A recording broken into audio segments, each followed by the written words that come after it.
Hello, thank you for tuning in. Welcome to the channel. My name is Kamau. Today, we are going to do a review of Richard Branson's autobiography, Losing My Virginity, How I Survived, Made Fun, and Made Fortunes in Business. He did business his way. What comes to your mind when you hear the title Losing My Virginity? It is exactly as it is. A boy meets girl. They've never had sexual intercourse. They don't know anything about it. And because they are young, they are naive, they lose their virginity. This is why Richard Branson calls his book, his businesses, Virgin. Because the first business that he started was a business that he didn't have experience about. Do you think you can ever call your business virgin? Knowing too well how conservative our society is?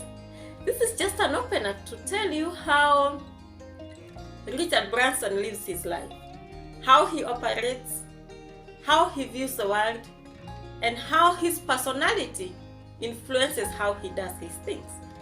Losing My Virginity is a book that was published in 1999 by Virgin, and it is a book that is 608 pages. Quite big, but this is what we expect with autobiographies. They tend to be voluminous in nature. The book is written in a conversational tone. It's like you're talking with Richard. It's like he's here just next to you, It's like you're talking. And he begins by giving us a background of how he grew up. He says that he is lucky that he has a privileged background. By privileged, he is not talking about money, he's not talking about resources, he's not talking about business exposure. Actually, Richard Branson is a self-made billionaire. He did not inherit his wealth from his parents.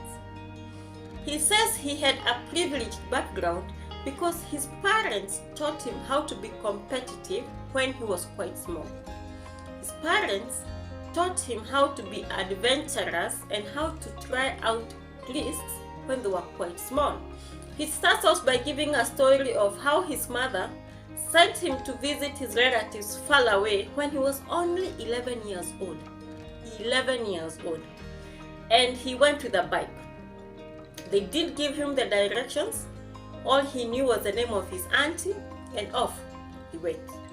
When the boy came back with his bike the following day, his parents did not congratulate him. They didn't want him to see like he had made a big achievement of finding his way out. They wanted him to know that that is part of life, that you should find your way out when you are lost or when you want to achieve something. They continued that they gave him another task.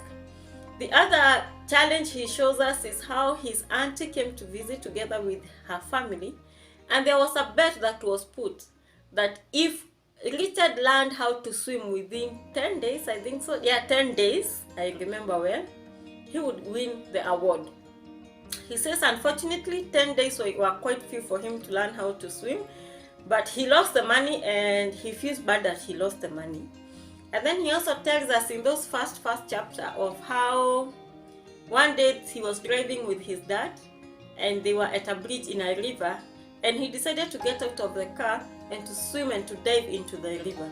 His family came out to watch him.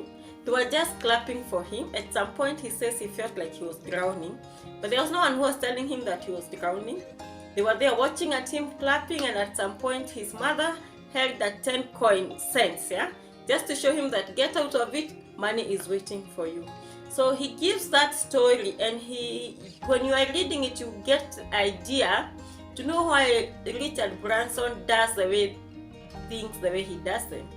You get to understand, number one, why he is competitive. This is a guy who went head to head with British Airways. You get to know why he's so adventurous. At some point in the book, you read about how he crossed the Pacific with a speedboat. You get to read about how he attempted to go around through the whole world with a hot air balloon. He tells you how his dream was to see the world from the moon. And we just know that he did that last year. This is a book that was written in 1999 and he did it in 2021. So he's quite an adventurous person. He's a guy who, there's a point he's talking about landing in a certain island. He's on the extreme. I look at it, he says he's conservative, he says he's a naive guy, but when you read the book and you see the things that he has tried and he has attempted with his life, I think in my opinion, I would say he's quite a daring person. So that is how he begins that book, and then now he starts the story of how he started his businesses. He gives you how he started the student. You know, Richard Branson dropped out of school, and he dropped out of school because he had dyslexia. This affected his academic abilities, it affected his concentration span, which means that he couldn't pass. But when he discovered that he had challenges in his academic life, he asked himself, what can I do? What next? His attitude told him that it's not all doom. He could do something while still in school. That is when he started publishing the magazine called The Student. The Student is a magazine that was targeting students, telling the stories of students in their own way.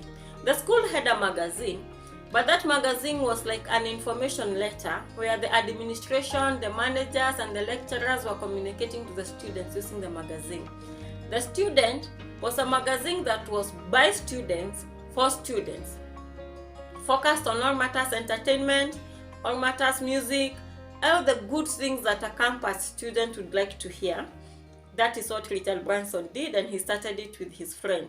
Then the business grew. There was a lot of advertisements that he was selling. Can you imagine, he wanted to attract people to advertise, and then he went to one bank. He asked them to buy a space in his magazine.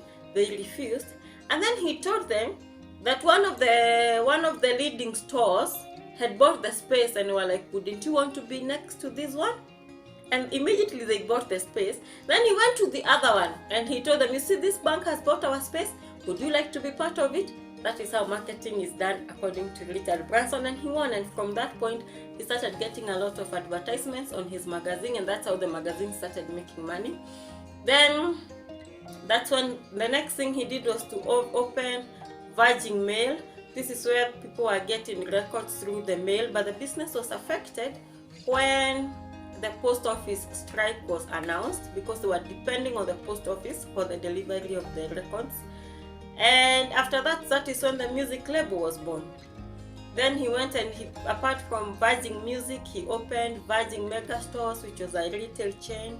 He opened Virgin Cola. He opened a brideswear store.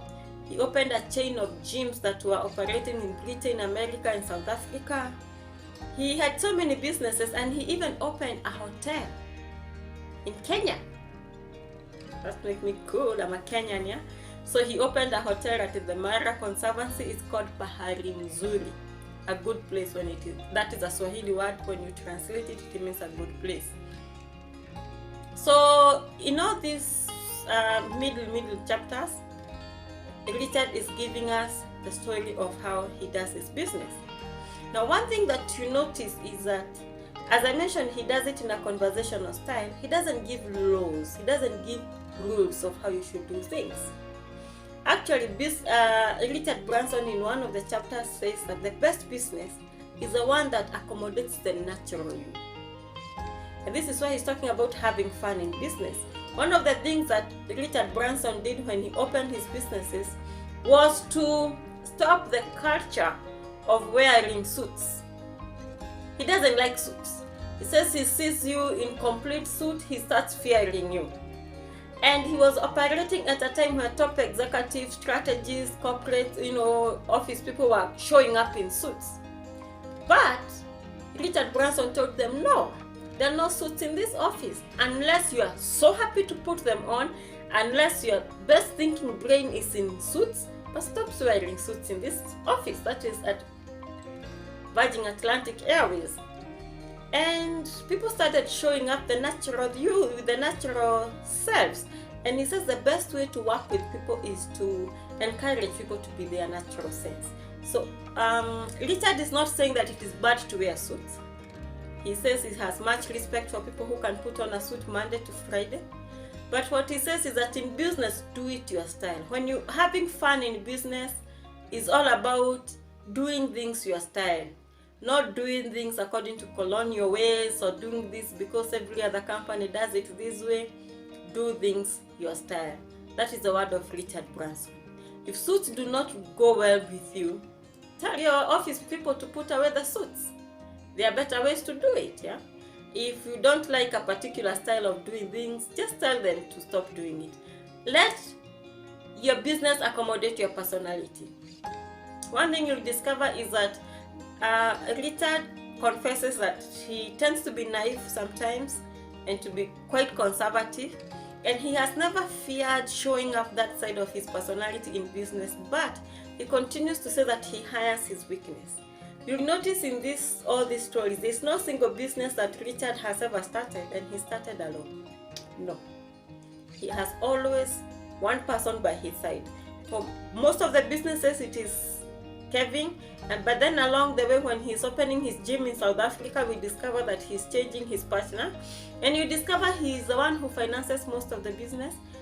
Most of his ideas come from him, but he always works with someone. Richard believes that if you want to go far, go with people, and then you hire your weakness. Look at a person who has the strength that you don't have. He says that every entrepreneur should know their weaknesses. You should know their limitations.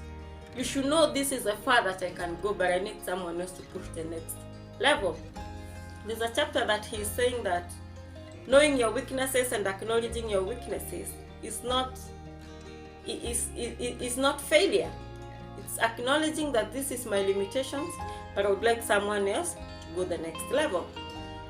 When you read this book, there are so many quotes that you can pick from this book. There is one quote where he's saying the same way you make a judgment about a person in 30 seconds is the way he analyzes business proposals in 30 seconds. Like before 1 minute is over, he knows whether he is in or he's out. You may think that is past something to do with dyslexia. It's true, dyslexic individuals make decisions quite fast, but it also has proved to be a talent for him. If he doesn't like something and you push him, he says that most of the times it tends to go sour, but his first instinct tells him this can work out, let me get the details. Most of the times that idea works, yeah? There is also the other part when you come to the end of the book where he is discussing his future plans for the business, what his intentions are, and the factors that have been holding him back. In these last chapters is also where he discusses his personal life so much. He tells you about his wife, he tells you about his 2 children, he tells you about the son and how he felt the first time when the son came in with dreadlocks. He tells you about the daughter and the daughter pursuing medicine and what that meant for him as a family. And he also talks about how he manages to put his family together even when he's a busy person, how he has involved his daughters, his children in the business, and how his son takes a layoff stand, but the daughter is quite proactive, and what that means for him. It is a good book. I encourage you to read it, I encourage you to buy it. Some of the key lessons we'll pick from the book is that obstacles are not avoidable. Obstacles will be there in your way to success. At every point you'll face obstacles, and those are challenges that are meant to be solved. They are not excuses that should put you off. There's also another point that he says that you set your own limits in life. You set your own limits. You are the only person who can decide how far you will go and to what extent you're going to conquer. So it is a good book. I encourage you to read it. On a scale of 10, I give this book an 8. I enjoyed reading it. I have not read the others, but you can try. The other books that he has written about business, there is written another book about business, Screw It Up. It is in my list of the next books to read. Or you can read it and tell me what you think, whether it is helpful or it is useful to you. Again, thanks for finding time to watch this episode. I encourage you to subscribe to the channel if you have not done it. That support means so much, and I don't take it for granted. I thank you for that. And please like the video if it added value, and consider sharing it with others. Goodbye.